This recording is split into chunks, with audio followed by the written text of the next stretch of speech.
based on the temperature.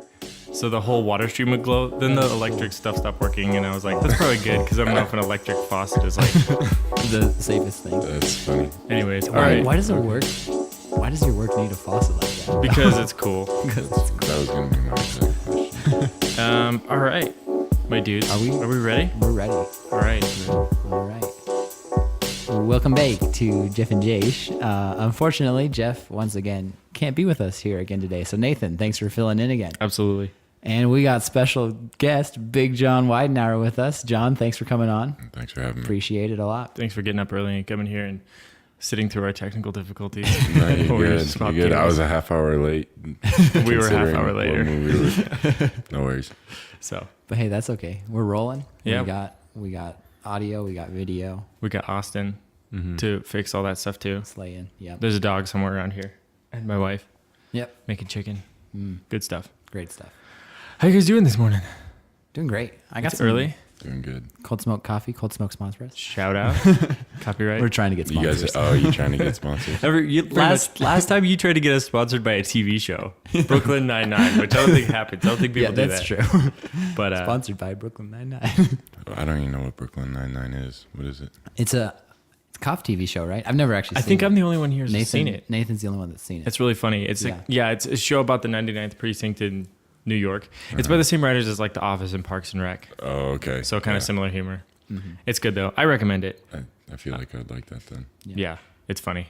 It's on Hulu? Hulu. That's correct. Because I think Fox ran it and then they canceled it and NBC just bought it out for the last season. So Sure. But that's neither here nor there. Yeah, that's true. Today we have a special guest, like we said, John Weidenaar.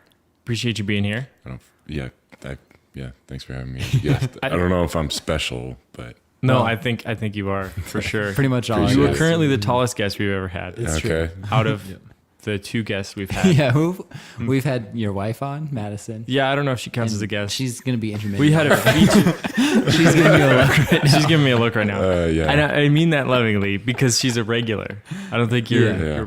I guess she was a guest for one episode. Yeah. And then we had Lane and Whitney, Yeah, which I believe are taller than both of them. Yeah, I think so. quite a bit taller. My first question for you, John, though, is in planning for all of this, I have spreadsheets that I use to put information in. I cannot for the life of me remember how to spell your last name. Is there like a simple trick that you have? Like, what do you tell people when someone says, like, how do you spell that? Yeah, so the first part, so there's 5 vowels, which throws people off. Okay. And understandably so. And it's not I before E in a German last name. It's I after E. Okay. So it's W-E-I and then D-E-N, 2 A's and R. Okay.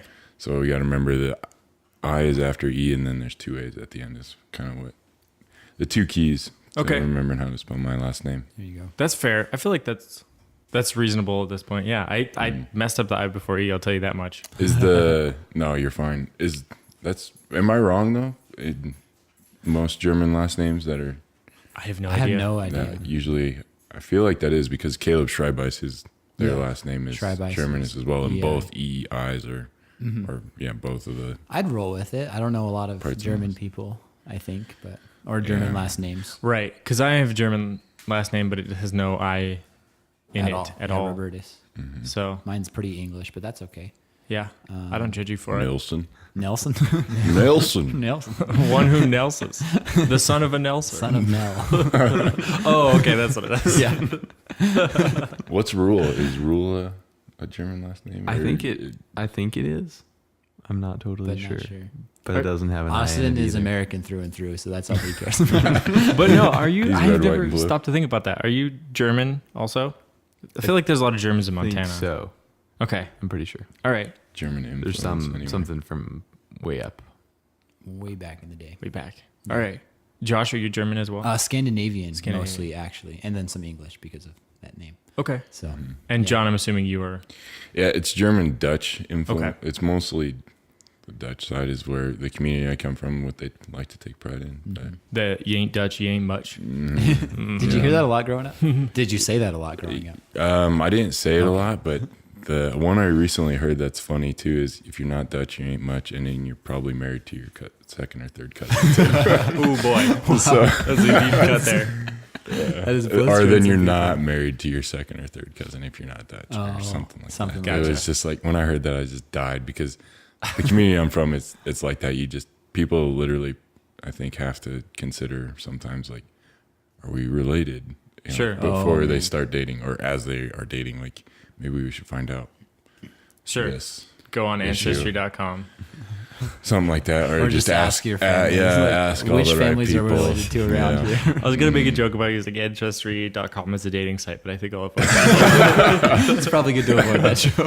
That'd be So, yeah, because you're from the like Churchill, Manhattan, Yeah. Amsterdam. We were discussing that. Like, what is the difference between all those? Yeah, so Churchill, it's up on the hill. Amsterdam's kind of down in the ravine. Okay. Ravine, well, just where Camp Crick is down below. And then Manhattan's 8 miles to the south. Or, Okay. excuse me. Yeah, to the south. So north, Churchill north. and My Amsterdam fault. are pretty close by. Okay. Yeah, they're like quarter mile apart. Gotcha. So yeah, like Churchill's up on the hill. Amsterdam, just like, if you guys know where Danhof is, it's like down Yeah. in there. So Okay. there used to be the Amsterdam store. There's a windmill there. There's there 2 or 3 windmills on Churchill. So Okay. Churchill and the one down in Amsterdam. Okay. And it's just like a big Dutch community there, right? Pretty much. It's kind of, there's a lot more people moving in now to where it's not as prevalent as it used to be. Okay. But yeah, that's where I'm from. Nice. And that's, I feel like, contributed to the Manhattan sports dominance over the years. A little bit, yeah. A lot of that height coming in. Yeah. Yeah. Yeah, big Dutch people. Oh, my word. There's some, there was, who are those? There's some Dutch, like Dane goes to our youth group. That guy is a monster. Dane He's Benson's a huge. big dude. Yeah, you can tell though if they're just tall and blonde. It's like, you're from Amsterdam, aren't you? Usually. Yeah. So, Usually you're right. Yeah, But- him and Amrud, Matt Yo. Amrud's Oh, yeah. not a very short guy either. no, there's some big kids. Yeah. But he's super skinny. So. Right. Yeah, well, he is. His brother Josiah is not though. No, It's he's funny. a little It's bit like- thicker. Yeah. Yeah. I was sitting by Josiah the other day at youth group and I was like, he's just a large dude sitting next to me right now. Those And kids he's, got like, wheels too. gonna be a junior or something in high school. I'm like, Seriously. Yeah, they're pretty beastly for Yeah. sure. So, John, you played a lot of sports in high school, right? I did. Did you yeah. play for Manhattan Christian or Manhattan? Yeah, so I went to Manhattan Christian till I was a sophomore and then transferred to Manhattan my last 2 years of high school. okay. Okay. Yeah. And was it basketball or football or both or? Yeah, it was Or golf? basketball, football. I wish I would have done golf, but track as well. Oh, okay. What'd you do in track? I did throws and then the 4x1. You know, John, I used to have a Twitter. Well, I still technically have my Twitter account. Yeah. But I follow you on there. I The think. tons of taters. Yeah, but your Yeah. little picture is like skinny John running Yeah. like with a baton. I'm like, I don't know if I've ever seen Big John that skinny before. No, yeah. Which blew me away because, I think you might have been a sophomore when I met you. first. Yeah. In Mhm. college? And Yeah, but I was a so you were sophomore. already playing football for a year, and it was just like didn't even know you used to be. Yeah, that skinny. was 60. Like between that picture and my sophomore year of college, that was like 60 pounds difference. Oh yeah, Wow. it was huge. It was crazy, but Dude. just the fact that when you said 4x1, I remember that picture. I was like, that was awesome. Did you like running? The running part, like I didn't do the workouts. I only practiced handoffs. I told my coach straight up, like, if you make me practice sprints, like I'll do 1 or 2 or 3 workouts a year, or probably like in the season. But I'm not gonna practice that. Otherwise, I'm gonna quit. Okay. Oh man, And they're just like, okay. Yeah, and I was the 4th fastest person on the track team. So Nice. I got the last. All right, I was the 3rd leg. Okay. Yeah. So I could, because I guess they said, oh yeah, you could handle the corner really well with your long stride, and so that'd be benefit to the team. I was like, sure, Nice. whatever. yeah. Cool. So it wasn't, but it was like just kind of one of those things you did because you were there, but not. Yeah, a huge fan and of being it. from a smaller community, you just went with what you had. Yeah. Sure, totally. Manhattan's track team though was pretty dominant. I think they won. My senior year, we didn't win state, but we got second. But like 6 years after that, they won state. Wow. In like the double A, single A? Class B. Class B. Okay. Yeah, so Nice. class, double A, B, and C. So we were kind of like the bigger small towns Okay. of Montana. That's so, man, those like Class C basketball is brutal. Like Stephanie my older sister played for Mount Ellis in their Class C. Yeah. And just the competitiveness in all of those, like all the way up. But even Class C is just like all There's these just tiny towns. so many towns in Class C that it's like Yeah. It's brutal. try to make it out of districts. Is You got to really have, hard. if you have 2 or 3 good kids on your team, you basically going to go a long ways. Yeah, it's true. And then if you have but you have to have a good supporting cast with it too. But yeah, it's very competitive just with how many teams are out there. Sure. So then you went on to play football for MSU, right? I did, yeah. Basketball was my first love. Couldn't dribble. It's a bummer when you're that tall. Was very physical, and was my number one stat was fouling out. And Oh wow. so Nice. Well, hey, And then- make it a hard foul, make it count. yeah, my philosophy really was, if the guard comes down into the paint, foul him so hard that he doesn't want to come back. And That's a good philosophy. Like I'm sure it worked frequently. though. yeah, and then I broke a kid's hand, and then my coach told me to stop. So I was like, okay, I probably should be a little bit more of a benefit to the team instead of racking up our fouls and getting them into the double so quick. But yeah, and then football, I was starting to get a lot of attention from big schools, and it's like, okay, there's kind of some writing on the wall here. And I did football. I didn't like practice, but I loved games. Sure. So I was just like, well, I think I can put myself through this, and if it's going to pay for college, why not? Yeah. So And what position did you play?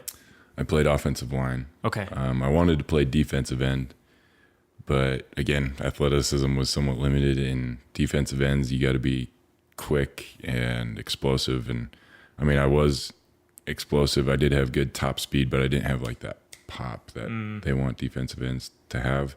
Like you think of Von Miller for the Broncos, that's like his trademark. That's why he's so good, is because his first step is quicker than anybody else's on the field. So yeah, so they recruit, I was recruited by 3 different schools, or I had 3 different offers. I had 5 schools looking at me. 2 of them were walk-on positions, one at Oregon State and then one at Boise State. But then the other 3 that I had offers from were the Idaho Vandals. They suck. I wasn't going to go there. Shout out to the Vandals. Yeah, and Moscow, Idaho is Yep. just disgusting. It's right next to Pullman, Washington, so Yep. they're the little brother of Washington State. Okay. And so also U of M, and then Montana State. Montana State was the last place I wanted to come because it was close to home. I grew up a fan of those guys. Okay. And but going through my recruiting process, I really started to realize that there was something different about being at MSU. And granted, I wanted agriculture as well, so Montana State's the ag school in Montana. Right. And so that was it. But then there was also, when I came on my visit, there was like a real genuineness to some guys on the team. And I called myself a Christian at the time in high school, but I really wasn't one. But I could sense that this is probably where I should go, because I could see that my life needed to change. And I also felt that was more so something that I could see here at Montana State. Sure. So that's kind of why I chose Montana State, and glad I did. Some days I wish I would have played defensive end or kind of pressed that issue a little bit, but I don't think I would have been able to kind of have the career that I had at Montana State. Yeah. Sure. And you played all 4 years, right? Yep. Started, first start was in 2012, August something, and then never missed a game. Dude, There you go. that's sweet. Yeah, I got pretty lucky. I never had a major injury. Oh, I had nicks and dings here and there, but I think nothing. pretty much everyone in football usually gets those though. So yeah, I think there was probably a total of 5 games that I played that I was completely healthy, and usually 4 of those are because they were at the beginning of the year. So yeah, Fair enough. classic. yeah. Nice. Yeah. And then you made it pretty far into the NFL process, like almost to the end of that selection process, right? For the Bengals. Yeah. What was that like? It was a lot of fun. It was pretty intense. Just the level of competitiveness and the athleticism from college to. So here's how I like to describe it. So from when you're a little guy, you're developing a lot. So you go from middle school to high school, like oh man, that's a big jump. Like these guys are big, they're fast. So the gap between middle school and high school is big. You go from high school to college, narrows a little bit, but it's still a pretty big jump. You go from college to pros, it's like it gets that much more narrow. Interesting. Just the athleticism side, but that's the margin that makes the better ones the great ones, who have that more of an edge because they train harder. There's two things to being an athlete: having the ability, training yourself to have the ability to do what you do, and then the second one is knowing what you have to do. So they know the game and they know that they can perform with the body, that they have, with the athleticism they have, and then also the, just what they've trained themselves to do. They've disciplined themselves to doing. So, because that's what stood out to me when I was at Cincinnati. Big name is AJ Green, wide receiver, one of the top 3 wide receivers in the NFL, top 5, whatever. Those are up for argument. I hate those, but the thing that stood out to me about him is that, he was very gifted. I guess that's another part of like physical discipline is, there are some guys that are just gifted, but there are guys who just work their tail off too, and he was both. So he would work hard. You'd see him running, not running laps, but running cross fields, which you just run cross and back with the guys and just trying to get the team better. Other guys like Vontez Burfict, a little bit different. He's labeled one of the baddest men in the NFL, which is kind of true. He's not very dirty, but he's a very interesting character. Okay. But going through the process of, so there was meeting the teammates and like hearing of these guys' names on TV and stuff, and then I was there with them, and that was fun. And then just really seeing the difference between a lot of different characters there, and there's some, coming from a believer's standpoint, I thought, oh man, this is going to be rough, just a bunch of overpaid jocks. Sure. But there was a lot of solid dudes there too, believers. Really? TJ Johnson, Cedric Pierman, my roommate Alex Erickson. Why am I blanking on this guy's name? So James. That's James. James is walking in the middle of a podcast, but that's okay. Welcome. So it was just the aspect of seeing all these big time players and just seeing them as they're just normal human beings like you and me, even though their name is very out there. They're very, the world knows them. But yet they're still a human being that breathes oxygen just like you and me. They have problems as well. Sure. They have to wake up and make decisions just as much as we do. So their life isn't any easier or any more different than ours, other than that just people know them. So cool. Gotcha. And then, just the knowledge. So the biggest difference, I guess, from the college, that gap that I was talking about between like college and pros and like when you step up, is it's really the knowledge of the game is what changes from college to NFL. Like those guys know the game inside and out. So a difference I'd kind of like to describe to people is that, so in college I could know, okay, that's my linebacker that I got to block on this play, or hey, that's the lineman that I got to block on this play. Versus in the NFL, those guys know, okay, this D tackle runs a 4.9. He's 289 pounds. He went to Stanford. Just that level of difference. That's what they know. Sure. And so that it's just the knowledge of the game is what the difference is. And then like concept of plays, like, okay, this is going to be green right 91 X tunnel screen right. So yes, I know what that is. Yeah. So the first part is usually formate. So they normally go formation, and then so how a play call goes is normally they would go formation, and then if there's a shift in the formation, okay, like so say you go from green right, shuttle to green left, so that means the tight end would start green right. He would start on the ball.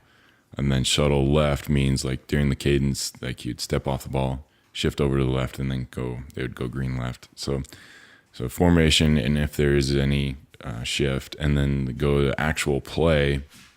So like 91 X tunnel screen, right? So you block 91, but there's an X tunnel screen on the right, and then there would be like formation, or then there would be like passing concepts after that. Wow.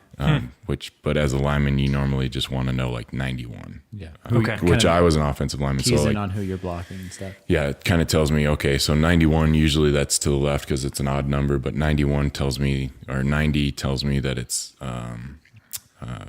just a zone blocking scheme. So I block my play side gap, Okay. all that different stuff. Is that pretty standard for most teams to have like similar numbers and stuff? So Yeah, recognizing it's things? similar, but they just add their little twist. Okay. Okay. Because makes nobody wants to have the same playbook, Yeah. right? Yeah. Right. And that way it's like we all know your plays because you have the exact same play. Yeah. But actually, there's really not much more offense out there to Yeah. be developed in the game Sure. of football. Yeah. It's just now Execution. it becomes execution, and then also strategy of like what do they normally call on this?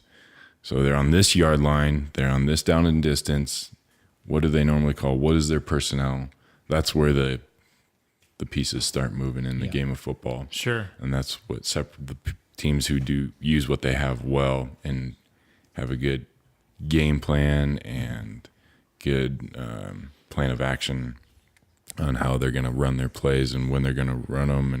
And So it's almost like a chess match. exactly. At a And certain that kind of point. comes down to like the coordinators of offense and defense, right? yeah. Just thinking through Yep. what do they know about us? What are they going to expect? What can we throw at them that's different, but that's not going to be a terrible play for like third and distance or something. Yeah. Sure. Yep. That's interesting because I always think about, like, I am a huge basketball fan, but I almost never watch football games because they take so long because there's so many stops in play. And I always didn't like that, but I guess it makes a lot of sense because, there's so much strategy that, when you're switching between offense and defense. And it's interesting, too, what you're talking about. Like, the top guys are like, I know this guy went to Stanford, and like that amount of detail. Because I feel like that is probably like a differentiating factor between the pros and the rest of us. Like, I remember reading about like LeBron James would be when he was playing, like, I think it was the Celtics in a playoff series, and they would call a play, and he would start telling his teammates what that play was because he knew immediately what was going to happen. Yeah. Or even I read a couple days ago that like when Rajon Rondo got to the Lakers, because he just got picked up by the Lakers. Did he really? Yeah. Hey. He like the first thing he asked was like, I want to see footage. Like, give me tape of all your players because I want to know their tendencies. I want to know their weaknesses, where they want passes. Because he's just a phenomenal distributor. Yeah. So it's just interesting that, it's just like, it's less about like the position, it's like this guy's a center. It's like, no, this guy's Shaquille O'Neal versus like Porzingis versus Giannis, Yeah. It's like they're also different. And not to say that like those are all guys are playing the same. Yeah. But it's like you got to know who you're playing as opposed to what position. What they're position you're guarding. So yeah. that's very interesting. Because each player, they might be the same position, like you said, Shaquille O'Neal versus like Porzingis or who's the guy that plays for the Bucks? Giannis. Giannis. Yeah, the Greek freak. Dude, I love that player. He's such a good awesome. player. He's phenomenal. Yeah. Yeah, and just like you got to know like that's that player. Yeah. And it's And similar this in is what football he too. is. Like if you're on the line and Von Miller's across from you, you gotta. Yeah, you're gonna. You're First gonna- off, you're gonna die. Yeah, it's but gonna be a rough game Yeah, for it's you. gonna be a long day. But like Von Miller versus like a lineman for the Browns or something. Shout out to Cleveland, second podcast in a row. Yeah, you guys We threw are- Cleveland we're- under the bus we're- last yeah. time. Good. We probably regularly throw Cleveland under the I don't bus. like Yeah. Cleveland. So But some of the history behind Cleveland and Cincinnati is this is kind of some big NFL history, and we got to learn this in Cincinnati. But the Brown family, so they were the ones that started the Cleveland Browns, and Cleveland Browns back in the day, like Paul Brown started the Cleveland Browns and like started the no huddle offense. So that's or why. no, that wasn't. Is that why they have the Browns as their name? Is because Yep. okay. mhm, that's the Browns. And wondering then why there they was have some ownership disagreement because Paul Brown owned the Browns, hence the name, Yep. which is weird. And then, they started to have some disagreements. And so they asked Paul Brown to leave. And so he went to I think I can't remember. Like it's the mythical like sports curse of Cleveland, and that's why they've sucked ever since. Oh, They've had Gotcha. some good years here and there, but then they so the Paul Brown like went to Cincinnati and established the Bengals, okay. Oh. and so So it's like a Romulus Remus kind of thing. exactly. Interesting. So, yeah, because the Cincinnati Stadium is called the Paul Brown Stadium. Oh, fun. Interesting. Yeah. So is there like tension between Cleveland and Cincinnati for sports? No, at all, because or? they know that Cleveland sucks. But Cincinnati hasn't been too good either. No, so. it's like I remember a few years back they were making the playoffs every now and then, but would lose in like the first or second round. Yeah, Coach Lewis. I mean, he's a good guy. He started in the Big Sky. He started cool. at Idaho State. Yeah, that's where he that's played. sweet. Okay. And so I had that connection with him, but I don't feel like he has a good hold on the team. Like the team, he lets the team like run itself, and like there's a balance between that. I think what the coaches say and then what the players do. Like players have to take ownership, but coaches need to have a say in what's going on as well. Yeah. Yeah. And I feel like Coach Lewis didn't really have the greatest balance on that. Right. It kind of seemed like, this is more the players' team, and they just kind of, if they don't feel like it today, then they're not going to go for it. But, Sure. So Coach Lewis, I didn't think really had much for being a kick in the pants type of coach. Like, hey, let's like get going. But he would try, but players didn't really respect him enough, I don't think. Gotcha. So Interesting. yeah, I don't know. I feel like they shouldn't have re-signed him as a coach.